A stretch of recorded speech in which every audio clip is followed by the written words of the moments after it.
make communication interesting. You want to be the center of attention. Be careful about a lot of things. When you do a PowerPoint slide, like I'm doing over here, the purpose of the PowerPoint slide is to assist me in presenting the idea, not for me to present some PowerPoint slide. Do not let the other things in the room overwhelm you as a communicator. You should be the center of the attention, and the other pieces should bring that to you. So make the communication, the words you're saying out of your mouth, the words you're writing out in the process, whether it's manually, whether it's on email, whether it's a memo, whatever it is, make certain that the message is coming from you.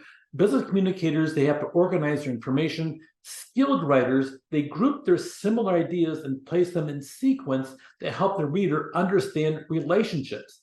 Sometimes you write things out, and I don't know about you, I've gone through and I've been editing things, and I thought, this doesn't make sense in this order. So I shift it around, and all of a sudden it makes sense. So make certain that you're organizing your things in the same way. Unorganized messages, when people jump from this topic to this topic, whether it's verbally or in writing, they're hard to track and very frustrating if you're the recipient of it and you're trying to figure out what that is. Don't say too much about the topic. When you go on and on about the topic, it's like you're just taking this thing and just whooping it to death. Like, oh my God, I've already heard that. And people roll their eyes, but they're polite and they don't let you see the eyeballs rolling to the back of their head. Okay, puzzle readers can't see the pieces fit together. And poor organization is the greatest failing of business writers. You don't want to be that person. You want to be the one that you have the hook and are waiting to see what your next clever idea really is. First of all, you want to define the main topic.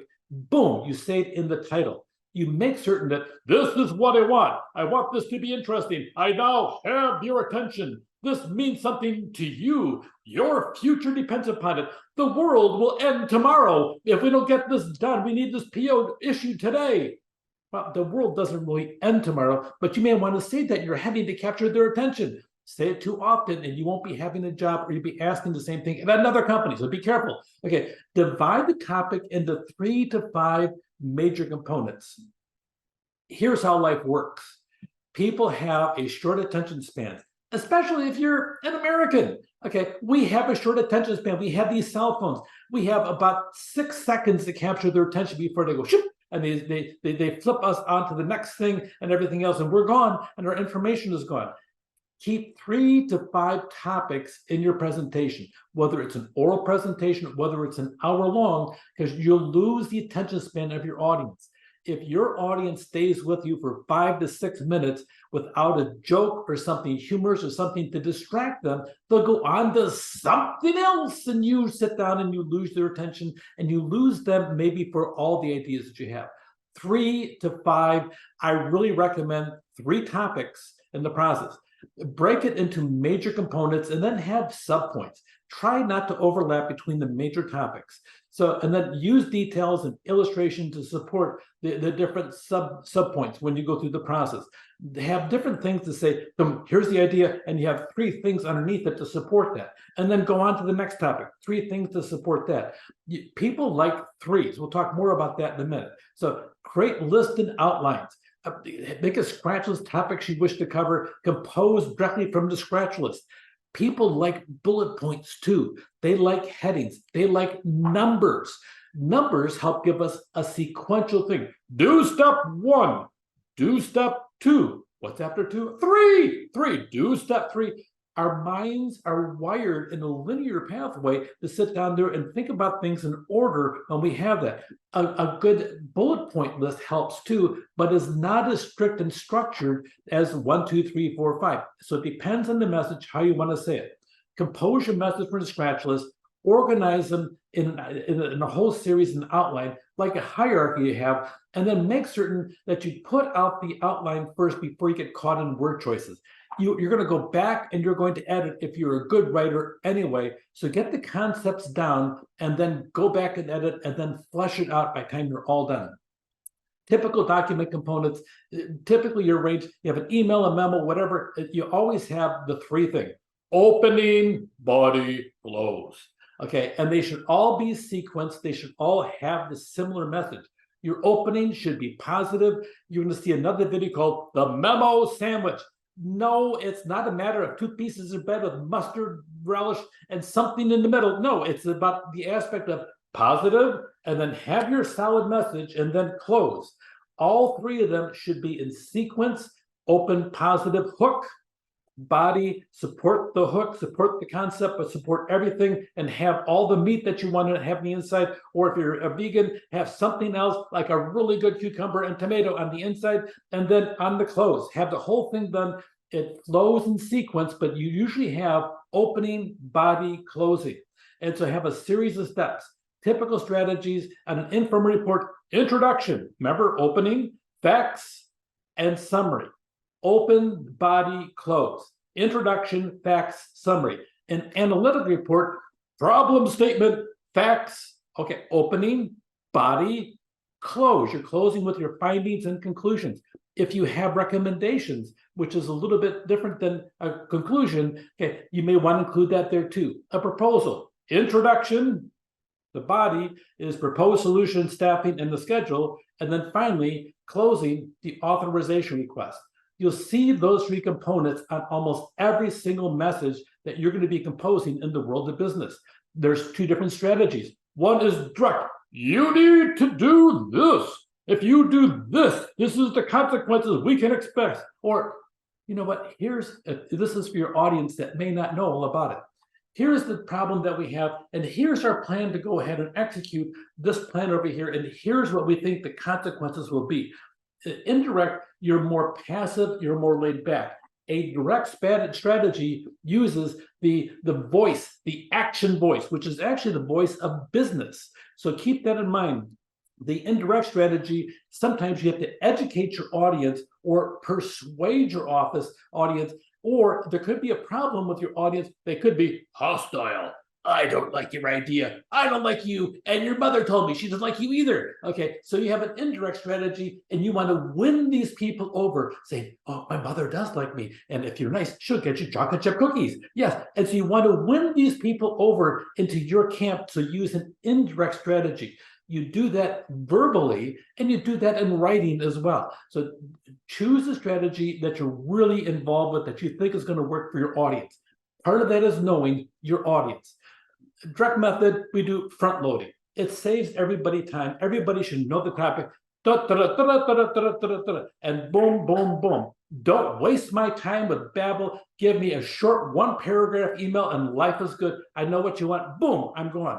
You don't sit down and babble and go on and on. You know, once upon a time, when I was growing up, this is my belief and everything else. And my mother taught me this. And nobody wants to hear that. I'm sorry. I know it's important to you. It's not important to me. Would you mind being quiet?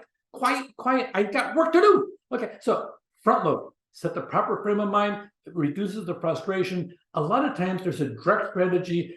Use that for routine requests. Can you sit there and send this to me? But still, you need this report. I hope your day is going well. I have to tell you, no matter what happens, you always have a positive commentary, a good sentence. You want to grab my attention. You don't want to be rude. You want to be polite. And then have the request and then have your conclusion. If you could have that to me by the end of the day, I'd really appreciate it. Thank you ever so much. Just close, be nice. You know what? Being nice is something that's really strange in society. It's free. Yes, you can do nice things and not expect anything back, except maybe it'd be nice if they were nice back to you. That's how life works. So a direct strategy, you use that if the audience will be pleased that you're following up on something, they're somewhat interested, or they're neutral. So this is neutral on a positive. That's a direct strategy. Now, you're going to use something different, okay, on the indirect strategy if the audience is uninterested, unwilling. Really? You want me to do that? You want me to change? I don't want to change. Take your ideas and go away. Leave me alone.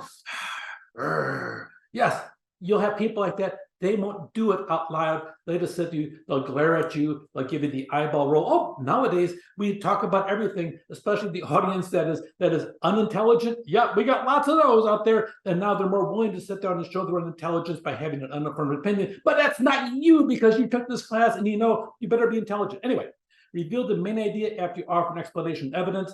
It works good with bad news. We're going to lay all of you off. especially those of you that look at me with hostile looks. You really can't say that. Okay. And sometimes the ideas that need to require persuasion. Okay, I know that you guys have a problem with this. We're going to move to the outer drive, and it's 13 miles down the road on the 405. Oh my gosh. And I'm so sorry. Yes, yes. And you'll have to sit down and suffer with traffic. Yes. And those electric vehicles that ride in the carpool lane, if you don't have one, you'll be miserable. They'll be flying along and be, oh, yes, yes. Sensitive news. Okay. So that's when you use the indirect aspect of it.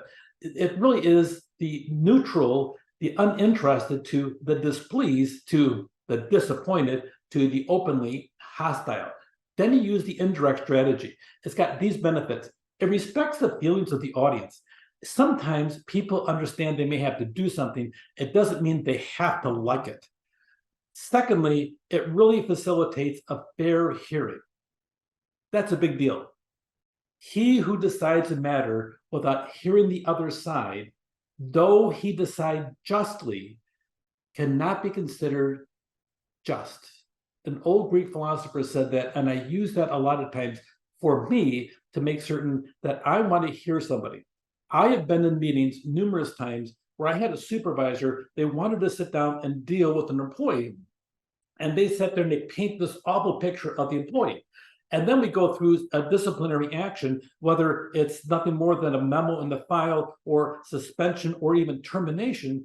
And by the time you're all done, because I have a lot of experience in the aspect of dealing with tough employee issues, I always let the employee that's going through the formal discipline, especially for suspension and termination, let them tell their side of the story. I have to tell you, sometimes their side of the story has nothing to do with what the supervisor claimed. I have 3 times I've gone through, I've reversed the recommendation of the supervisor, and then I had to go back and deal with that supervisor and teach them how to be a good supervisor. There are times when people need to be listened to, and every once in a while, usually the supervisor is saying the best thing because they're in charge of that division and they want to look good. But every once in a while, they just don't get it how to be a good supervisor, and the employee might have a point, and maybe the employee needs to sit down and be gently reprimanded, remind what their job is, but the supervisor never told them what their job is. There's problems. Everybody deserves to have a fair hearing. My world, I believe everybody should be treated with dignity and respect. One time I had a faculty member at a college I was working at, and he told me, he says, I think my students need to earn my respect. I says, I disagree with you. He says, where do you come up with that? He says, because my grass is greener than yours. Huh? What's that got to do with anything? I told him my story is we lived in an HOA and we lived in the desert. And even though the HOA covered all the maintenance for our front yards, okay, the groundskeepers would come by. And in the desert, it gets hot. Duh. Okay, so it's hot. So we would make a point of, if we're home and they're outside taking care of our lawn, we would give them water, cold water. Gee, isn't that a strange thing? So, and once in a while, if we're baking, a couple times we were baking, and I took out hot cookies to the guys on a hot day, but hot cookies on a hot day with cold water sure makes the day go well. And we didn't realize it because it is our family practice to treat people with dignity and respect. We did that, and all of a sudden we noticed that our front yard was cleaner. We noticed also they spent more time hanging out, making our yard look greener than everybody else's around. We didn't ask for that. That was a byproduct of being nice. I think you give people respect, and then they can lose it by their behavior. But I think I have an obligation to treat everybody I come across with respect, and I may take it away, but the reality is treat them well, facilitate the fair hearing, and that's a big deal. Sometimes this will also minimize negative reaction. So make certain indirectly, you want to have this on difficult conversations, persuasive reports, you want to win them over, sales letters, sensitive messages. Regardless, make your communication interesting. Write ideas down, even if you can't get to them today or next week, maybe next month, or even next year sometimes. Organize the ideas, flesh them out, and be careful on the number of points. 3 to 5 always keeps it interesting because you want to keep it interesting. Take care.